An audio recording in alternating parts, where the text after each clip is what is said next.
찰스 스펄전이라는 목사님이 계십니다. 아주 유명한 분이시죠. 별명이 설교의 황태자세요.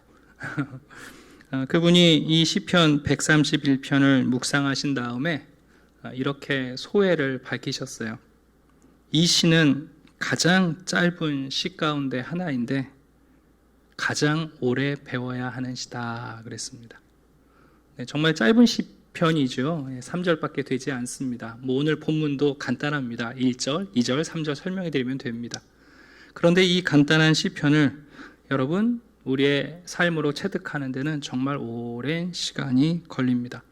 여러분, 성도는 성숙할수록 어린아이와 같이 됩니다. 신앙 성장이라는 것은 우리가 하나님 앞에서 더욱 어린아이처럼 하나님을 의존하는 것입니다. 그래서 예수님께서는 천국에 어떤 사람에게 어울리는가, 우리에게 어린아이와 같은 사람이 천국에 어울리는 사람이다, 그렇게 말씀하셨어요. 우리 다시 한번 들어볼까요?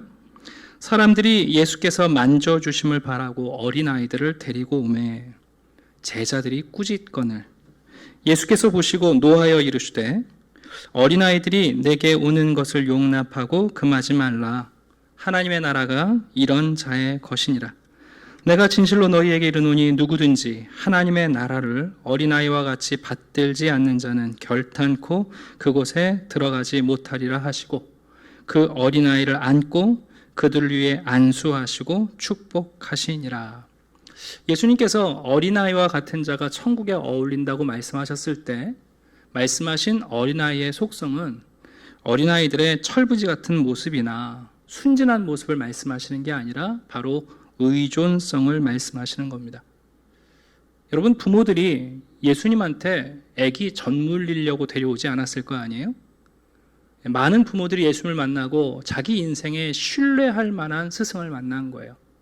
그분이 축복하시면 자기의 인생에 질병이 나음을 받고 귀신이 떠나가고 삶의 참된 평강과 무거운 짐이 벗어지는 경험을 했어요. 이분이야말로 믿을 만한 분이다. 그분 앞에 자기 자녀를 데리고 와서 주님, 우리 아이도 좀 축복해 주십시오. 이 아이가 부모인 나만을 의지하는 것이 아니라 내가 이 아이의 충분 조건이 아니라 바로 주님만이 이 아이의 축복의 이유이십니다 하고 아이들을 데리고 오지 않았겠습니까? 예수님께서 그 아이들을 안고 축복해 주셨습니다. 비록 비대면 예배로 인해서 우리 성도님들이 한 공간에 와서 우리가 함께 안고 또 같은 품 안에 머물지 못하지만 오늘 이 시편을 통해서 여러분들이 어디 있든지 간에 우리 주님께서 또 하늘 아버지께서 여러분들을 품어주시기를 주님의 이름으로 축원합니다. 최근에는 제가 이제 사도행전 연속 강의를 하지 않고 매주 고민하면서 또 묵상하면서 주제 설교를 하고 있는데요. 오늘 본문은 제 이 코로나 시기의 고민 중에 하나님께서 주시는 참 평안한 말씀이라 여러분과 나누고 싶어서 오늘 이 본문을 정했습니다. 여전히 코로나 바이러스로 인한 두려움이 우리 가운데 있습니다. 바이러스도 무섭고 맞아야 되는 백신도 더 무섭고 네. 두려움이 우리 가운데 있습니다. 여러분, 이럴 때 성도가 해야 할 일은 뭐냐면 우리가 교만하게 또 오만하게 그리고 기독교는 세상에 하지 못하는 일을 할 거라고 우리가 거창하게 장담하는 것이 아니라 우리가 먼저 이 두려운 시대에 하나님의 품 안에서 평안하고 고요하게 안정감을 누릴 수 있는 것, 여러분, 그게 또한 신앙의 힘이기도 합니다. 자, 오늘 본문을 이제 한 절씩 소개해드리면 되겠죠. 제일 먼저 이 시는 우리가 잘 아는 다윗 왕의 시인이었던 다윗의 성도의 고백입니다. 1절에서 다윗은 가장 먼저 겸손하게 자기 자신을 낮춥니다. 일종의 겸비선언입니다. 이 겸비선언은 세 가지의 중복된 부정으로 나타납니다. 첫 번째는 뭐냐면 마음을 교만하게 하지 않겠습니다. 내 눈을 오만하게 하지 않겠습니다. 나의 행동과 성취의 방향을 큰 일, 기이하고 놀라운 일을 하겠다고 내가 그렇게 애쓰지 않겠습니다 하고 세 가지 자기 부정을 하고 있습니다. 한 가지씩 살짝씩 살펴볼까요? 제일 먼저 나는 마음을 교만하게 하지 않겠습니다. 쉽게 말하면 나는 다른 사람들보다 잘났다고 생각하지 않겠습니다 하는 고백입니다. 여러분들은 지금 여러분 마음속에 어떤 마음이 있는지 아십니까? 여러분 사실요, 우리 보통 사람들이 자기 마음을 관찰하고 자기 마음을 깊이 들여다보는 사람도 매우 드뭅니다. 사람들은 말해놓고 그게 자기 마음이라고 생각하고 행동 저질러놓고 그거 자기 마음이라고 생각하는데 사실은 아니에요, 여러분. 우리가 우리의 마음을 깊이 헤집어보고 우리의 마음을 들여다볼 때 그제서야 우리의 마음을 알게 되는데 많은 사람들은 자기 마음속을 여러분 살펴보려는 시간이나 노력을 하지 않아요. 그리고 실제로 여러분의 마음을 이해하시려고 하면 그게 그렇게 쉽지 않다는 걸 알게 돼요. 예레미야가 이런 말씀을 했습니다. 만물보다 거짓되고 심히 부패한 것이 마음이다. 누가 능히 이를 알리오. 여러분 사람의 마음이요, 우리도 우리의 마음을 잘 몰라요. 그래서 내 마음을 살펴보려고 애를 썼다가 들여다보니까 이게 진짜 내 마음인지 나도 속고 있는 거짓말인지 내 마음을 잘 몰라요. 내 마음을 살펴보려고 헤집다가 너무 악취가 나갖고 포기한다고요. 그러니까 우리 스스로도 우리의 마음을 아는 것이 힘들어요. 근데 여러분 이 다윗은요, 자기의 마음을 하나님 앞에서 이렇게 낮춰요. 하나님, 제 마음에 교만한 마음을 품지 않겠습니다. 여러분 하나님께 여러분의 마음을 정직하게, 그래서 하나님이 여러분이 고백하는 여러분의 마음에 네 마음을 내가 들었다 할 정도로 자기를 살펴볼 수 있는 사람, 여러분 매우 깊은 성찰의 사람이에요. 오늘 한번 여러분들이 여러분의 마음을 깊이 살펴보세요. 그리고 진짜 그 마음을 하나님께 드리시면 하나님께서 네가 잘 모르는데 네 마음 그 마음 아니야 그러실 수도 있고요. 아니면 야, 네가 네 마음을 이제 알았구나 하고 받으실 수도 있어요. 여러분 솔로몬이 1,000번제를 드리고 나서 하나님께서 솔로몬을 찾아오셨을 때 우리가 아는 것처럼 야, 뭐 해줄까 하나님이 물으셨을 때 솔로몬이 지혜로운 마음을 구했잖아요. 근데 여러분 그거 헐리우드 액션인가요? 솔로몬이 하나님 만나가지고 하나님한테 잘 보이려고 처세술을 구한 걸까요? 아니에요. 그때 당시 솔로몬의 마음 속에 진짜 그런 마음이 있었어요. 솔로몬이 그러지 않습니까? 나는 아이라 제가 앞뒤 좌우를 분별을 못합니다, 하나님. 여러분 그게 진짜 솔로몬의 마음이었어요.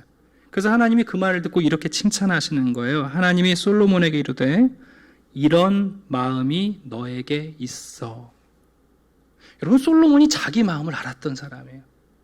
자기 마음 깊은 곳에 정말 자기를 아이라고 이해하고 있고요.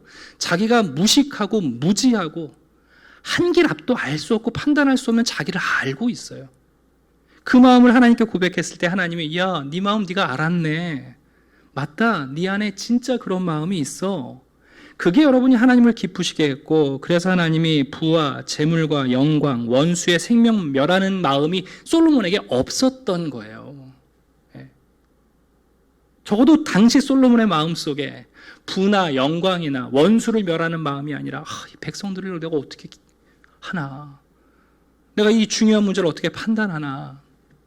우리 장로님 오늘 그 대통령 후보자들을 위해서 기도해 주셨는데 여러분 대통령 후보자들의 진짜 마음을 자기들은 알까요?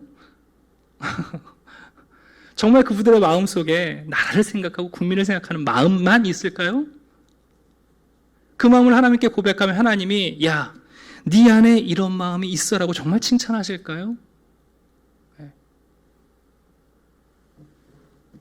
여러분 하나님의 은혜라는 것은 이런 거예요. 우리를 지혜롭게 하시는 게 하나님의 은혜이고 우리를 부유하게 하는 것, 우리를 유능하게 만드는 것이 하나님의 은혜인 것 같은데요. 진짜 하나님의 은혜는 부유하고 지혜롭고 유능한 사람이 겸손하게 되는 게 진짜 하나님의 은혜예요. 하나님께서 부유하게 하는 사람 많고요. 능력 있게 하는 사람 많고 지혜롭게 하는 사람 많습니다, 여러분. 그런데 그 부와 능력과 지혜를 가지고 하나님 앞에서 겸손해지는 것이 진짜 은혜예요. 여러분 남한국 유다와 북한국 이스라엘에 40몇 명의 왕이 있지 않습니까? 그 수많은 왕들 가운데 하나님이 다 부를 주셨잖아요. 명예를 주셨잖아요. 그에게 힘들 권력을 다 주셨었잖아요. 그러나 여러분 그거를 가지고 하나님 앞에서 자기를 낮췄던 겸비했던 사람은 다윗밖에 없거든요. 여러분 그게 진짜 은혜 아니에요? 이 시간 여러분 이 시편을 보면서 우리의 마음을 좀 살펴보는 거예요. 여러분 우리 마음에 진짜 무슨 마음이 있나요? 정말 코로나가 빨리 끝나고 예배 드리고 싶은 마음이 있으세요? 정말 그런 마음이신 거예요? 정말 열심히 신앙생활하고 싶은 마음이 우리 가운데 있는 거예요? 네. 여러분 우리가 하나님 앞에서 겸비된 마음으로 나아갈 때 하나님께서 야 이런 마음이 너한테 있어? 맞아 네가 네 마음을 알았구나. 여러분 다윗이 얘기합니다. 하나님 저는 제 마음을 교만하게 하지 않겠습니다. 제 보이지 않는 속사람을 제가 깊이 관찰하고 있는데 이 마음 속에 교만한 마음이 찾아오지 않도록 겸비, 자기를 낮추는 선언을 하고 있습니다. 자, 두 번째 부정은 뭐냐 하면 자신의 눈에 대한 부정이에요. 내 눈을 오만하게 하지 않겠습니다. 여러분 눈이라는 것은 그 사람의 태도지요. 겉사람이에요. 인생을 3, 40년 사시면 알겠지만 어떤 사람 만나서 눈빛 보면 100%는 아니지만 80% 정도는 여러분 그 사람의 태도가 보여요. 여러분 지하철에서 이상한 사람 만나시면 여러분 알잖아요. 대본에 좀 이상한 사람이라고 피하시잖아요. 여러분 특별히 그 눈이 오만한 것, 여러분 사람의 교만이 그 눈빛에서 가장 먼저 드러납니다. 그래서 성경을 보면 시편에 이런 말씀이 있어요. 눈이 높고 마음이 교만한 자를 내가 용납하지 않는다. 여러분 하나님께서도 사람을 볼 때 가장 먼저 뭘 보시는 줄 아세요? 눈을 보세요. 잠언에 보면 잠언 6장에 여호와께서 미워하시는 것 곧 그의 마음에 싫어하는 것이 67가지가 있다 하고 리스트를 쭉 나열하는데 첫 번째가 뭐냐면 곧 교만한 눈. 하나님이 제일 먼저 보시는 게 뭐냐면 우리의 눈빛을 보세요. 다윗이 알았어요. 하나님 저는 제 태도를, 제 겉사람을, 제 눈빛을, 제 눈의 방향을 오만한 곳에 두지 않겠습니다. 여러분 이게 얼마나 힘든 일이었을까요? 다윗은 왕이었잖아요.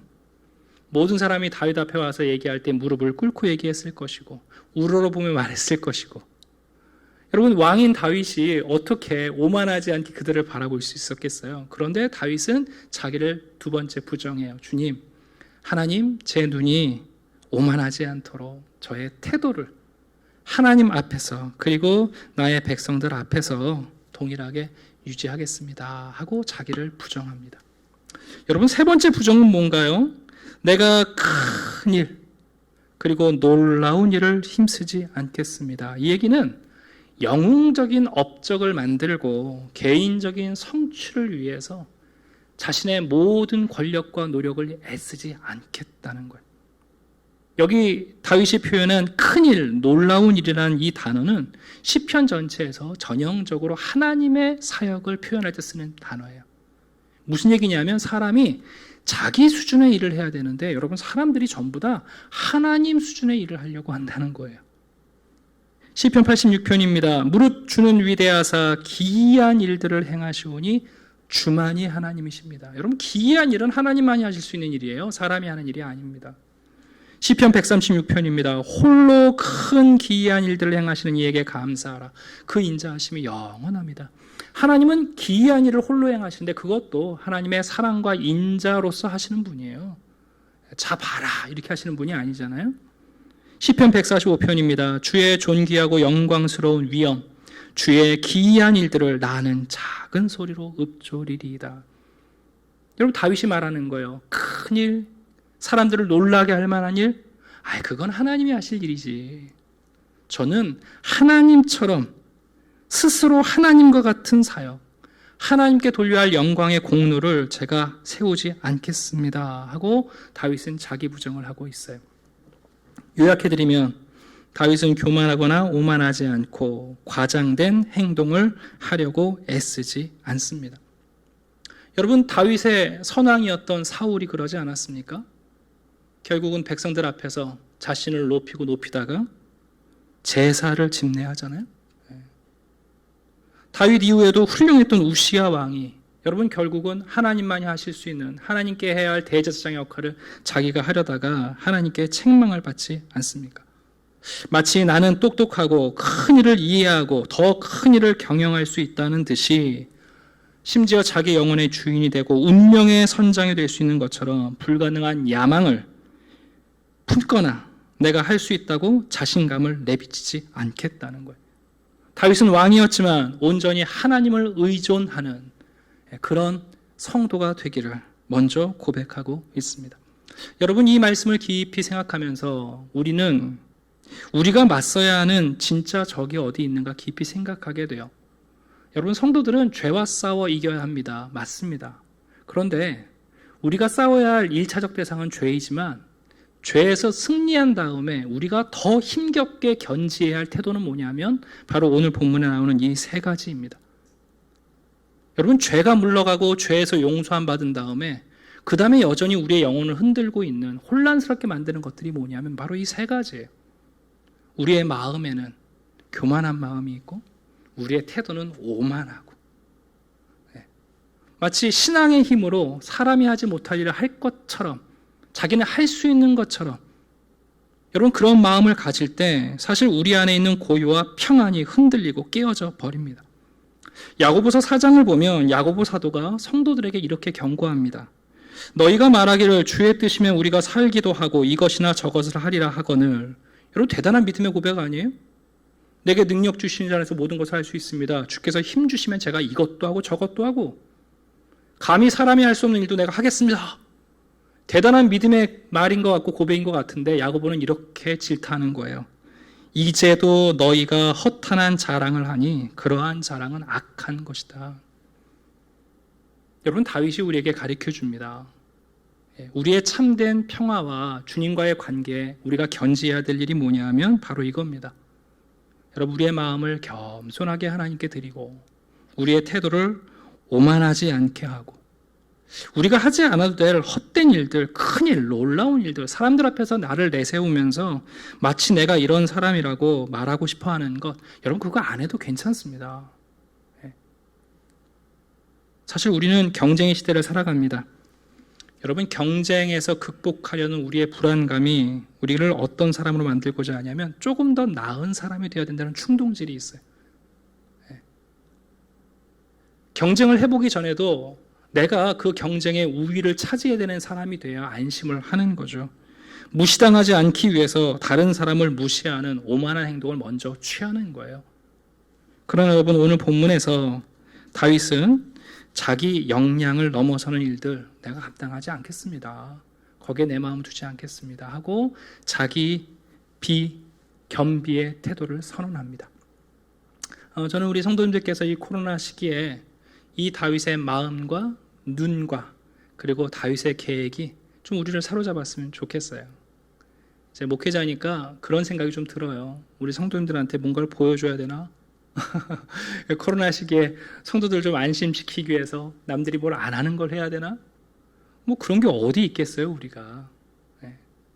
우리도 똑같은 사람이고 우리도 똑같은 환경 가운데 있는데 오히려 우리가 우리의 마음을 겸손하게 그리고 오만하지 않게 헛된 일 하려고 애쓰지 말고 하나님이 하실 일은 홀로 자비의 행동을 하나님이 하실 거니까 우리는 우리가 해야 할 일에 최선을 다하면 충분합니다. 자, 이제 자기 겸비의 마음을 가졌던 다윗은 2절에서 자신의 개인적인 신뢰를 선언합니다. 나는 이 세 가지를 안 할 것이고 내가 하는 한 가지, 내가 선택하는 것은 이거다. 실로 내가 내 영혼으로 고요하고 평온하게 한다. 그 비밀이 뭐냐면 젖된 아이가 그의 어머니 품에 있는 것과 같기 때문이다. 내 영혼이 젖된 아이와 같다 하고 다윗이 자신의 신앙을 선포해요. 하나님을 의존하고 있는, 전적으로 신뢰하는 자신은 하나님의 품 안에서 어떤 고요함과 평안함을 누리고 있는지 젖된 아이로 비유하는 거죠. 성경에 보면 젖된 아이라는 비유는 두 가지로 해석이 돼요. 첫 번째는 뭐냐면 아이가 울다가 엄마가 젖을 물리면 실컷 젖 먹고 포만감에 잠들어 있는 아이, 젖된 아이의 그림이고, 두 번째는 뭐냐면 이제 유대인들은 3살 때까지 젖을 먹였어요. 그래서 이제 3살이 돼서 드디어 이제 엄마 젖을 안 먹어도 되는 젖된 아이, 두 가지 의미가 다 있어요. 그런데 뭐 어떤 의미든지 간에 그것은 일맥상통한데 결국은 더 이상 울지 않고 어머니 품 안에서 만족하는 그림이고 비유예요. 다윗은 우리에게 이런 이야기를 해요. 어머니가 아이의 전부인 것처럼, 어머니가 아이에게 필요한 것처럼 바로 하나님과 우리 사이에 모성적인 사랑, 그리고 하나님의 품 안에서 누리는 이 만족감을 우리에게 소개하고 있습니다. 끝까지 하나님을 의존하는 마음, 그게 바로 젖된 아이의 마음이에요. 여러분, 가정에서 청소년 자녀들을 키우실 때 난감할 때가 있어요. 신앙도 비슷한데 신앙도 사춘기가 되면 반항심이 일어나요. 반항심이 일어날 때 나타나는 게 뭐냐면 동독 증상이 나타나는데, 여러분, 자녀들이 사춘기가 되면 부모와 자기를 동등하게 여기려고 해요. 그게 이제 부모를 힘들게 하잖아요. 동등하게 여기는 게 이제 사춘기의 반항이란 말이에요. 신앙도 비슷해요. 처음에는 하나님을 나의 아버지, 하나님 아버지, 그러다가 어느 순간부터인가 여러분, 사춘기가 되면 하나님과 자기를 동등하게 생각하려고 해요. 그래서 자녀들이 그때 하는 말이 뭐냐 하면, 엄마는 이것도 못 들어? 아빠는 이것도 몰라? 그리고는 아버지와 부모와 자신의 동등함을 얘기한다고. 그 다음에 나타나는 게 뭐냐 하면 이제 부모로부터 독립하려고 해요. 부모님 여행 갈 때 안 가려고 하고 외식하러 가자니 자기는 친구랑 가려고 하고 독립심이 생겨요. 여러분, 뭐 꼭 나쁜 것은 아니지만, 그러나 여러분, 사춘기에 나타나는 두 가지예요. 동등하려고 하고 독립을 추구하는 것. 그런데 신앙도 그럴 수 있어요. 우리가 어느덧 하나님과 마치 우리가 동등한 것처럼 생각하고, 그리고 또 한 가지는 하나님으로부터 독립하려고 해요. 근데 다윗은 거기에 반대 깃발을 드는 거예요. 아니, 하나님과 나는 동등하지 않다. 하나님은 끝까지 나의 부모이시고 나는 그분의 품 안에서만 만족한다. 나는 하나님을 떠나서는 살 수 없다. 내가 젖돼서 더 이상 젖을 먹지 않을지라도 나는 그분의 품 안에 있는 아기가 될 거다. 여러분, 이 의존성이 다윗이 지금 고백하고 있는 내용이에요. 호세아 11장을 보게 되면 하나님의 이 마음이 정확하게 고백되어 있어요. 하나님은 이스라엘을 대하실 때마다 정말 이 자기의 사랑하는 아이로, 자녀로 받아보신단 말이에요. 근데 이제 이스라엘 백성들은요, 지들이 걷기 시작했다고, 뛰기 시작했다고, 용돈 좀 모았다고 하나님을 자꾸만 떠나려고 하잖아요. 그때 하나님께서 절절하게 이렇게 말씀합니다. 내가 에브라임에게 걸음을 가르치고 내 팔로 안았음에도 내가 그들을 고치는 줄을 그들은 알지 못하였도다.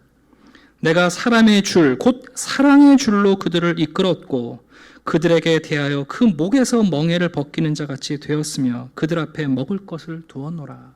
하나님이 안타까우신 거예요. 야, 내가 너희들 걷는 거 가리키고 뛰는 거 가리키고 또 다치면 내가 약을 발라줬고 앞으로도 너희들을 양육하는 부모는 난데 왜 자꾸만 내 품을 떠나려고 하느냐. 사춘기 반항. 하나님과 내가 뭐가 다른가? 동등함. 하나님으로부터 독립되려는 마음. 여러분, 삶의 충돌과 위기 속에서 다윗은 여전히 하나님의 품속에 자기를 포개입니다. 여러분, 이것이 진짜 성도의 자세 아닙니까? 우리가 힘들고 위기를 만났을 때 우리를 평온케 할 수 있는 것은 바로 그 하나님의 은혜이고 하나님께 우리의 삶을 포개는 겁니다. 떠나는 것이 아니라 더 큰 부모의 품을 맞이하는 것. 여러분, 그게 우리가 누릴 수 있는 참된 평안인 것 같아요. 제가 TV를 자주 보지는 않는데 예전에 우연히 이제 TV를 보다가 최불암 씨가 한국인의 맛? 그걸 보게 됐어요. 처음에는 야, 저거 누가 보나 그랬는데 저도 모르게 보고 있더라고요. 네. 여러분, TV를 트시면 드라마가 됐든 아니면 무슨 탐사 보도가 됐든 심지어 뉴스까지 또 얼마나 자극적입니까? 다윗이 자기 부정했던 이 세 가지하고 전혀 다른 모습이잖아요. 누가 더 잘났는가? 그게 여러분 보여주는 모습이고, 누가 더 오만한가? 누구의 길을 꺾어놓나? 누가 더 영웅적인 일을 하는가? 근데 여러분, 그 한국인의 밥상이란 프로를 보면서 거기는 여러분 교만한 사람이 없어요. 밥을 해갖고 내놓는데 우린 다 이렇게 먹어요. 그분들 가운데 무슨 여러분 바리스타, 무슨 자격증 갖고 있는 분 아무도 없잖아요. 우리는 봄 되면 이거 먹어요. 저 집도 먹고 우리도 먹어요. 거기 아무것도 없어요. 서로를 바라보면서 우리 집이 저 집보다 더 맛있다. 그럼 오만한 마음 없어요. 우리 집에 식탁 차려면 저쪽에서 또 반찬 하나 갖고 오고 여러분. 대단한 재료를 갖고 만드는 게 아니라 자기 집 앞에 있는 갯벌에 있는 것 캐다가 여러분 반찬해 먹고 별거 아닌 것 같은데 그게 왜 우리를 힐링시키고 우리에게 안심을 주고 우리를 고요하게 하는가? 여러분 그런 생각을 좀 해봤어요. 우리가 여러분 하나님 안에서 우리가 참된 고요함과 평안을 잃어버린 이유가 무엇인가? 다윗이 우리에게 소개하는 거예요. 우리의 마음이, 우리의 눈이, 우리의 계획이. 그래서 우리의 영혼이 고요하고 평안하게 쉬지 못하고 있는 거예요. 우리가 하나님의 선택을 받고 하나님의 자녀가 되었어요. 지금도 우리는 젖된 아이처럼 하나님의 품을 찾아가면 되는데 근데 우리의 마음이, 우리의 눈이, 여러분 우리의 계획이 그래서 우리가 누려야 할 참된 고요와 평안을 잃어버리고 있지 않습니까? 자, 이제 다윗은 마지막 3절에서 자신의 개인적인 신뢰, 영원한 하나님의 의존성을 이스라엘 모든 백성들에게, 공동체에게 선언합니다. 이스라엘아, 나만 이럴 것이 아니다. 나만 하나님과 포개어 살 것이 아니라 지금부터 영원까지 우리 모두 여호와를 바라보자. 네. 여러분, 이 마지막 고백은 사실 다윗의 고백입니다만 이 마지막 고백은 우리 주 예수 그리스도의 고백 아니십니까? 예수님께서 여러분 십자가를 지실 때, 예수님이 이 땅에 오셨을 때 그분 안에 교만한 마음이 없으십니다. 그분이 하나님이세요. 하나님의 아들이세요. 근데 여러분 복음서를 읽어보시면 예수님께서 여러분 정말 교만한 마음 없으세요. 우리보다 분명히 나으신 분이잖아요. 능력 면에서 그분의 존재 자체가. 그런데 여러분 예수님께서 내가 너희들보다 잘났다 이렇게 말씀하지 않아요. 네. 여러분 예수님께서 사람들을 바라볼 때 오만한 눈빛으로 바라보신 사람들이 있습니까? 예수님께서 이 땅에 오셔서 하나님이심에도 불구하고 자기를 위하여 인간이 하지 못할 일을 계획하거나 행하신 일이 없습니다. 누군가를 위하여 자신의 권능을 내비치실 때도 하나님을 의존하시면서 하나님의 뜻과 하나님의 말씀을 가리키셨어요. 그래서 예수님은 십자가조차도 하나님의 품이셨어요. 여러분 그 고난과 죽음의 십자가 속에서 예수님은 젖된 아이처럼 독립하려고 그리고 그곳에서 하나님과 동등하게 논의하시는 것이 아니라 아버지의 뜻이라면 내가 따르겠습니다. 십자가 죽음 앞에서도 아버지여 내 영혼을 맡아주시옵소서. 바로 여러분 이 마지막 고백은 우리 주 예수 그리스도의 이름입니다. 그분의 음성입니다. 이스라엘아 하나님의 백성들아 지금부터 영원까지 여호와를 바랄지어다. 여러분 이스라엘 백성들은 바벨론 포로 이후에 깨닫게 된 게 있어요. 자기들 스스로는 깊은 곳에서 절대 나올 수 없다는 것을 깨달았어요. 이스라엘 백성들은 애굽에서 나올 때도 깨닫지 못했어요. 그러나 바벨론 포로에서 끌려갔다가 70년 만에 그들이 자유케 된 다음에야 우리는 우리를 자유케 할 능력이 없고 힘이 없다. 오직 하나님만이 우리를 자유케 하신다 하는 것을 깨닫게 됩니다. 이사야서 2장을 보게 되면 하나님께서 이스라엘을 책망하실 때 정확하게 오늘 본문에 나오는 이 세 가지를 책망하십니다. 천천히 들어보십시오. 너희는 바위 틈에 들어가며 진토에 숨어 여호와의 위엄과 그 광대하심의 영광을 피하라. 그날에 눈이 높은 자가 낮아지며 교만한 자가 굴복되고 여호와께서 홀로 높임을 받으시리라. 대저 만군의 여호와의 날에 모든 교만한 자와 거만한 자와 자고한 자에게 임하리니 그들이 낮아지리라. 그날에 자고한 자는 굴복되며 교만한 자는 낮아지고 여호와께서 홀로 높임을 받으실 것이요 사람이 자기를 위하여 경배하려고 만들었던 은 우상과 금 우상을 그날에 두더지와 박쥐에게 던지고 너희는 인생을 의지하지 말라. 그의 호흡은 코에 있나니 새말가치가 어디 있느냐. 하나님께서 마음이 교만한 것, 오만한 눈빛들, 헛된 우상을 숭배하며 놀라고 기이한 일들을 계획하는 이스라엘 백성들을 책망하시면서 너희들이 이제 알게 될 거다. 너희들에게 구원을 가져다 줄 분이 누구인지 그 말씀을 우리에게 가르쳐주고 있습니다. 여러분, 이런 겸손이야말로 우리가 갖고 있는 불안을 잠재우게 됩니다. 자, 이제 말씀을 좀 정리하려고 합니다. 길지 않은 시편입니다. 그런데 정말 이 시편을 배워가는 데는 우리의 평생이 걸리는 것 같아요. 성도들이 죄와 싸워 이겼다고 그 다음에 우리의 삶에 흔들림이 없는 게 아닙니다. 하나님의 백성이지만 우리 안에는 교만한 마음, 오만한 눈, 그리고 여러분 굳이 우리가 하지 않아도 될 일들을 왜 그렇게 거창한 일들을 계획하며 자기를 영웅으로 드러내려고 더 많은 일을 하려고 애쓰는지 모르겠어요. 그 순간부터 우리는 젖된 아이처럼 하나님의 품 안에서 평안을 누리지 못합니다.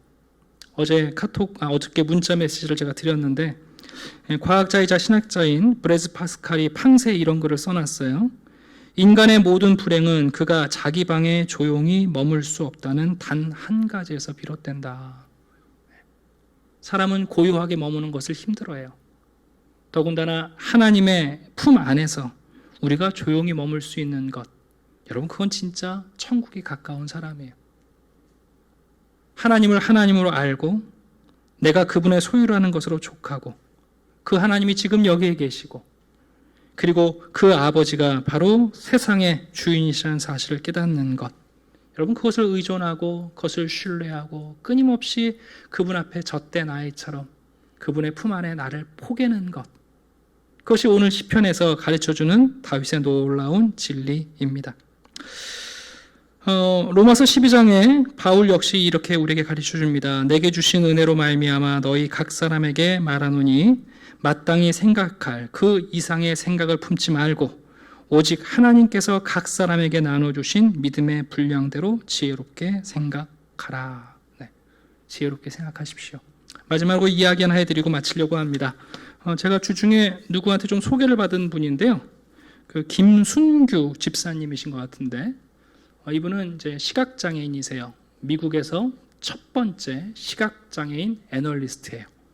증권가에서 여러분 기업을 분석하고 투자 자문을 해주는 분인데 시각장애인이세요. 최초에. 이분이 쓰신 글 가운데 그런 내용이 나와요. 이분이 결혼하고 나서 꽤 오랫동안 자녀가 없다가 이제 자녀를 얻었는데 아들을 낳게 되신 거예요. 그때 이 김순규 집사님이 덜커덕 그런 마음이 들었대요.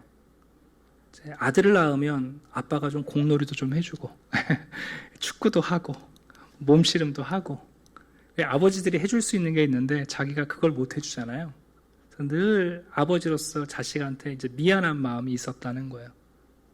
아이가 좀 큰 다음에 우연찮게 아들이랑 그런 얘기를 어렵게 하게 된 거죠. 그래서 아들한테 이분이 그런 얘기를 했다고 그러죠. 아빠가 미안하다. 다른 아빠처럼 너한테 아빠가 해줘야 할 일을 잘 못해서 미안하다.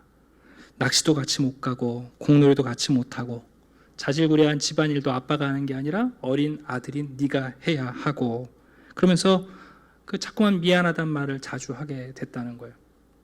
그랬더니 하루는 아들이 그런 얘기를 했대요. 아빠 자꾸만 미안하게 말하지 말라고. 왜냐하면 다른 아빠들이 해주는 걸 못 해주는 것도 있지만 다른 아빠들은 아빠처럼 해주는 아빠가 없다고. 그러면서 아들이 자기가 해줬던 이야기대로 쭉 나열하는 얘기들이 나와요. 이런 내용이 있습니다. 갑자기 울컥했다. 나도 모르게 눈가에 맺힌 촉촉함을 아들은 봤을까. 이제 그만하라고. 자기 말도 잘 들어주고 의미 있는 대화도 많이 나누고 해리포터나 헝거게임 같은 책 시리즈를 같이 읽으며 토론해주는 아빠는 아주 드물다면서. 제가 이 이야기를 왜 해드리냐 하면, 여러분 하나님을 우리가 아버지라고 고백할 때 여러분은 하나님이 어떤 아버지여야 된다고 생각하십니까? 여러분과 공놀이 해주는 아버지요? 은행에 가서 통장 만들어 주시는 아버지요? 아니면 여러분 아플 때 병원까지 업고 가시는 아버지를 생각하시나요? 여러분 하나님이 우리의 아버지이신 이유는 인간처럼 뻔한 아버지이기 때문에 우리의 영원한 아버지가 아니라 그런 아버지들이 할 수 없는 일을 우리에게 감당해 주시는 분이기 때문에 우리의 영원한 아버지 아니십니까? 성도들이 하나님의 품에 포개며 그분에게 영원까지 그분을 바라보는 이유는 무엇입니까? 오늘날도 왜 우리는 하나님을 아버지라고 부르며 그분 안에 머물며 자족하지 못하는가? 여러분의 마음을 좀 돌아보십시오. 진짜 여러분의 마음에 그런 마음이 있으십니까? 네. 하나님께서 여러분의 마음을 보시면서 네 마음이 진짜 그러하다 하시는 마음이 있나요? 여러분, 우리의 눈 가운데 오만한, 누구한테는 갑질 안 하지만 누구한테는 나도 모르게 갑질하고 있지 않습니까? 여러분, 우리가 신앙이란 이름으로 하나님만이 하실 수 있는 큰 일과 우리 스스로 감당하지 못할 일을 하겠다고, 나는 할 수 있는 것처럼, 이해하고 있는 것처럼, 능력이 있는 것처럼 그러면 살아가지 않나요? 여러분, 그래서 우리는 하나님과 나를 동등하게 자꾸 여기고 있고 하나님으로부터 독립된 삶을 살려고 합니다. 다윗이 여러분 얘기합니다. 여러분, 이거 쉬운 거 아닙니다. 다윗이 왕이었습니다. 여러분, 다윗에겐 이건 정말 부단한 씨름이었을 겁니다. 그러나 다윗은 하나님을 향하여 어린아이처럼 끝까지 의존합니다. 그리고 모든 이스라엘 백성들에게 선포하죠. 너희들도 나와 같이 하나님께 포개자. 여러분, 이 음성은 우리 주님께서 우리에게 들려주시는 음성이기도 합니다. 예수님은 십자가조차도 젖된 아이처럼 그 십자가를 꼭 붙드셨습니다. 오늘 이 코로나가 우리에게 어떤 십자가인지 모르겠습니다만 이 순간, 이 시기 가운데 우리가 주님을 붙잡지 못할 이유가 어디에 있습니까? 우리의 마음을 다시 겸손하게, 우리의 눈을 다시 낮추고 우리가 품어야 할 계획들을 다시 조정할 때, 젖된 아이처럼 이 비대면의 시기를 여러분이 평안하고 고요하게 잘 지내시기를 저는 축복합니다. 네. 그러면 괜찮습니다. 저와 우리 모든 성도님들이 어디 계시든지 간에 하나님을 의존하시는 어린아이가 되셔서 하나님 나라에 적합한 분들이 되시기를 주님의 이름으로 축원합니다. 기도하겠습니다. 아버지 하나님, 감사합니다. 하나님을 아버지라 부르면서 하나님이 어떤 아버지이신지 우리는 자꾸만 잊어버립니다. 사춘기 아이들처럼 하나님을 우리와 동등하게 여기려고 합니다. 왜 하나님 이것도 모르시나? 왜 하나님 이것을 못하시는가? 우리는 하나님께 더욱더 깊이 다가가기보다 독립적인 삶을 살기 위해 안달난 아들과 같습니다. 그러나 주님, 다윗은 젖된 아이처럼 하나님의 품을 찾고 또 찾고 하나님의 품 안에 자기를 포개며 살아가려고 작정합니다.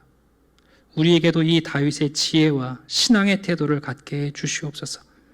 우리 마음에 어떤 마음에 있는지 정말 겸손한 마음이 되게 우리를 부정하게 하시고 우리의 눈빛, 우리의 태도, 하나님이 우리의 눈빛을 보실진데 오만한 눈빛이 감겨지게 하시고, 하나님이 코로나 시기에 우리가 헛된 계획을 세우고 있지는 않습니까? 남들이 하지 못하는 어떤 일을 하고 있다고 그 계획을 나는 세울 거라고 자부하며 오만한 계획을 세우고 있지는 않습니까? 다시 한번 하나님의 품에 우리를 포개며 하나님 아버지 앞에서 우리의 삶을 고요하고 평안하게 유지하게 해 주시옵소서. 영원히 주님만을 의지하며 십자가조차도 하나님의 품이 되어 하나님 나라에 적합한 일꾼들이 될 수 있도록, 하나님의 영원한 자녀로 남아있는 복된 백성들이 될 수 있도록 우리를 지켜 주시옵소서. 감사드리며 예수 그리스도 이름으로 기도드립니다. 아멘.